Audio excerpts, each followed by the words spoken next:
Dead men tell no tales, but their ships speak volumes.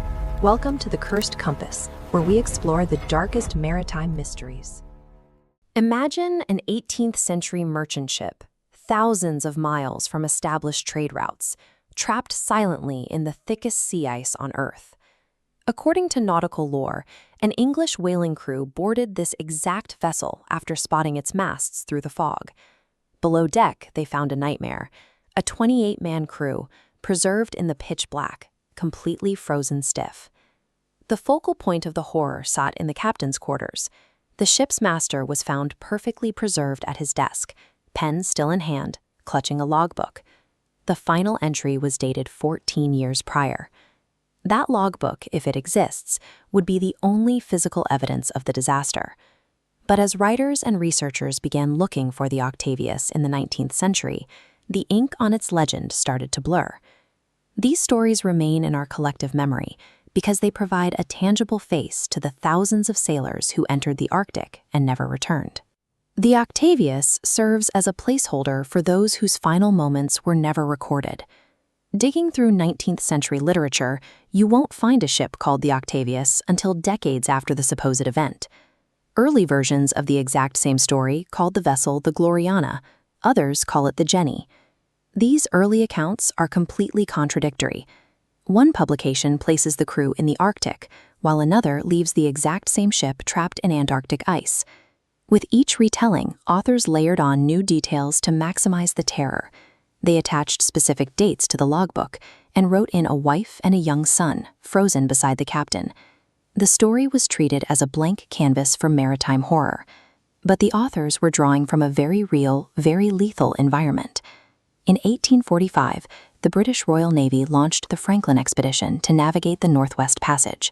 Both of its ships became hopelessly locked in the Canadian pack ice, and all 129 men perished. During the desperate search for those men, another vessel, the HMS Resolute, became trapped in the ice as well. The captain ordered his crew to abandon it. Yet, a year later, an American whaling ship found the Resolute drifting freely, perfectly intact, surviving the crush of the frozen sea without a single soul on board. The United States government purchased the Resolute, restored it to pristine condition, and sailed it back to England as a gesture of goodwill. The ghost ship commanded such historical gravity that Queen Victoria herself came aboard to tour its empty decks. When the ship was finally retired, its massive oak timbers were salvaged and carved into a desk. That piece of a real-life ghost ship now sits in the highest office in the United States. By blending horrific true tragedies like the Franklin expedition with miraculous empty recoveries like the Resolute, sailors and writers accidentally engineered the immortal patchwork fiction of the Octavius. While the Arctic provided a perfect freezer for maritime myths, the open ocean birthed the most famous spectral phantom of all, the Flying Dutchman. The Dutchman is rooted heavily in the voyages of the Dutch East India Company. In the 17th century, captains pushed their massive galleons to navigate the storms around the Cape of Good Hope, with many ships vanishing into the Arabian Sea and the Indian Ocean. But there is a scientific explanation for the glowing apparition sailors reported. This diagram illustrates a phenomenon called fata morgana. When warm air is trapped above cold air, it bends light rays reflecting off a distant object. To an observer, this refraction projects an image of a ship hovering right above the actual horizon. These optical illusions appear suspended in the mist and vanish instantly as the temperature shifts. They are so convincing that even the future King George V lobbed a detailed sighting of the glowing Dutchman during a naval voyage in 1881. But optical illusions offer little comfort to communities that actually lose their sailors.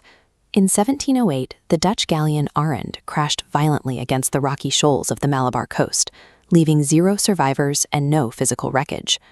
The sudden loss generated centuries of local folklore about a glowing phantom doomed to sail the Indian coast. Sometimes the ocean refuses to sink the ship at all.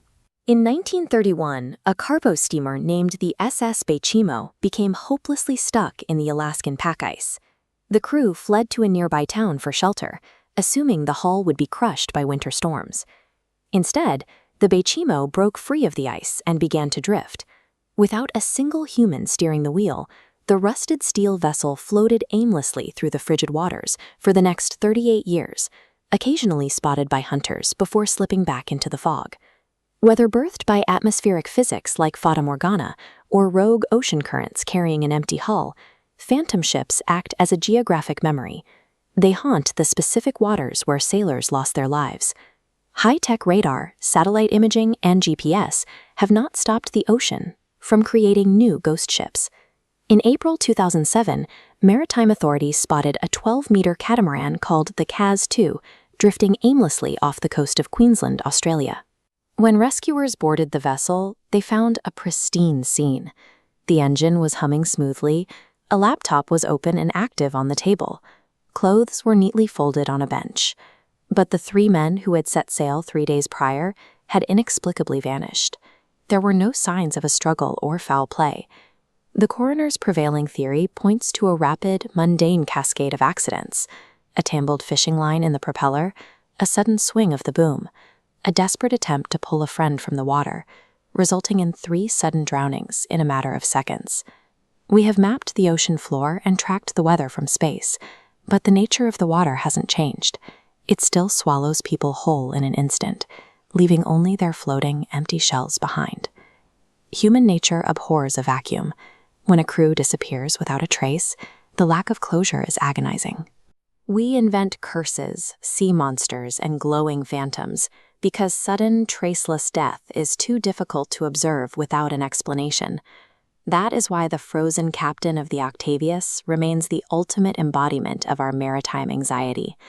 He gives a name to the silence that follows a ship's disappearance. The phantom ship is our way of populating the emptiness. We invent the curse to fill the space where a crew used to be, ensuring that even if they are lost, their final entry is never truly forgotten.